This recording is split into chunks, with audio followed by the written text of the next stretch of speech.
देखिए, यह जो है कक्षा 10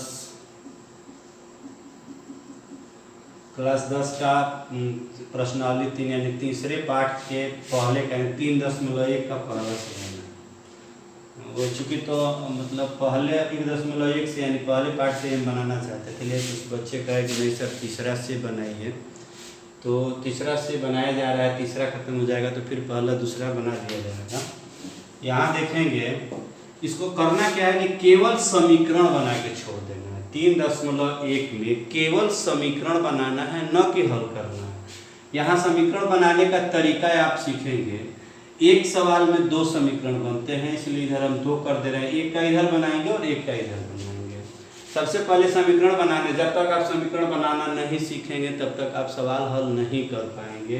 तो सबसे पहले हम समीकरण बनाना सीखते हैं। देखिए कह रहा है कि आफ्ताब अपने पुत्री से कहता है, आफ्ताब जो है अपने पुत्री से कहता है कि 7 वर्ष पूर्व मैं तुमसे 7 गुना आय का था, अब मैं 3 वर्ष बाद तुमसे केवल 3 गुना आय का रह जाऊंगा।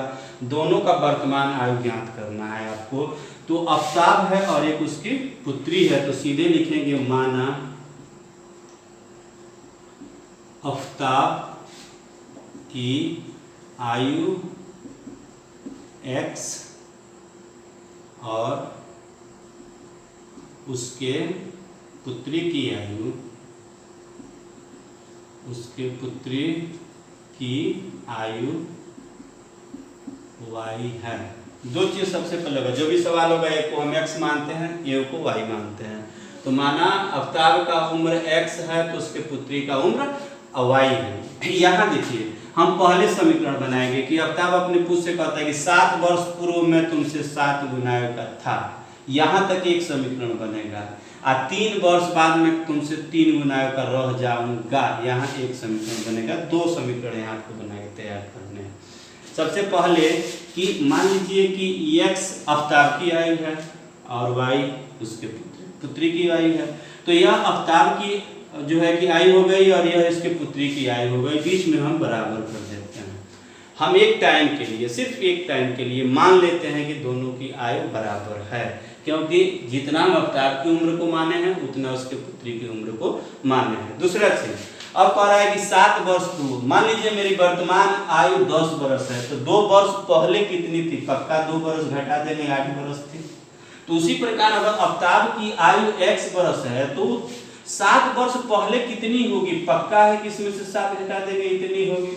उसी प्रकार कह रहा है कि 7 वर्ष पूर्व, तो 7 वर्ष पूर्व यहाँ -7 कर देंगे तो यहाँ भी -7 होगा, क्योंकि आफ्ताब की आयु अगर 7 वर्ष पहले तो उसके पुत्री की आयु भी 7 वर्ष पहले। तो 7 वर्ष पहले का मतलब 7 यहाँ भी घटाएंगे और 7 यहाँ भी घटाएंगे। आगे हम बढ़ेंगे। पूर्व मैं तुमसे 7 गुना आयु का था। या आफ्ताब जो है अपने पुत्री से कह रहा है कि मैं तुमसे 7 गुना आयु का था। यहाँ देखिए मान लीजिए कि मेरे पास x रुपया है, उसके पास y रुपया है। इस दोनों रुपये को हम बराबर मान लेते हैं। अब हम बराबर माने तो हमेशा बराबर रखेंगे, क्योंकि बीच में इसका 2 है तो पक्का है कि जितना x रखेंगे उतना y रखेंगे। और हम कहें कि x जो है कह रहा है कि मैं तुमसे 3 किलो ज्यादा हूँ।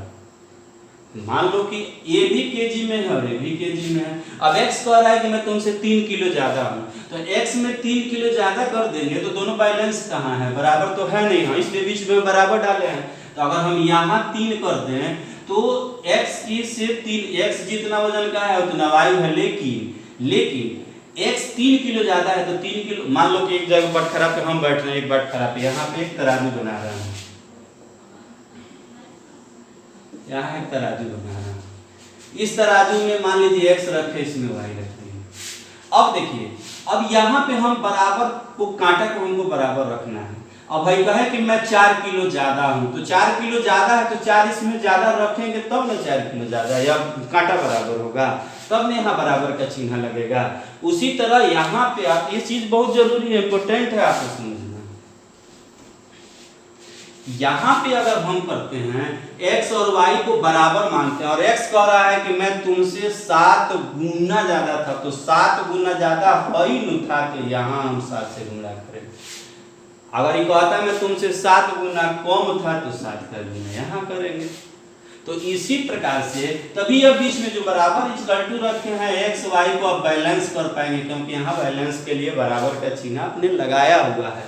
यहाँ हम आए तो 7 वर्ष पूर्व 7 गुना, यह 7 गुना ज्यादा था तो यहाँ 7 से हम गुणा कर देंगे, क्योंकि 7 गुना ज्यादा एक्स है, आफ्ताब है, एक्स है, तो इसलिए इधर हम 7 से गुना करेंगे ताकि यह बराबर बना रहे।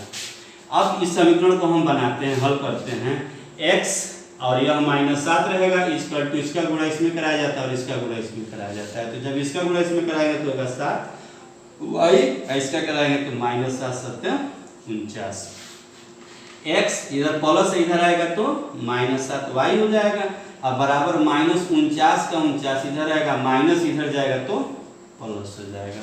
ये चीजें आप 6, 7, 8, 9 में पढ़े होंगे। अब इस इतने नहीं समझ में आएगा तो आपको किसी टीचर के पास बैठ के समझना पड़ेगा इसको।